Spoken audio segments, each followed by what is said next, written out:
This is a fairly inexpensive Ryobi 10-inch miter saw. On it, I have attached an Oshlun 10-inch 52-tooth steel cutting blade. It has a triple ground chip specifically for cutting through steel and ferrous metals. This is a $40 blade on a $120 saw, and I wanted to see how well it worked before purchasing a more expensive dry cut metal saw. The blade is rated to 5,200 RPMs, while the saw will run at 5,400 RPMs at its max speed. So I've attached it to a variable speed controller to run at 75% of the saw's max speed. I previously made one cut in a 1x2 inch rectangular box steel with 120 wall.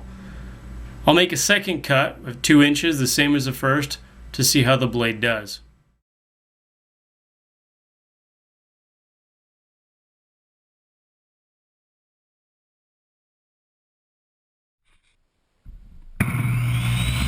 The blade does not require much force at all to get through the steel and actually cuts through very easily. I did not have to push very hard, and as you can see there's very few sparks and no hopping, skipping, or jumping of the blade through the metal.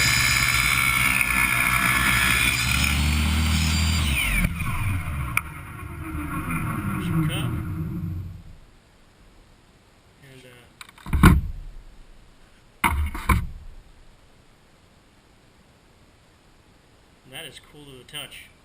I mean, it's a little warm, but they're a little short. But that's pretty good.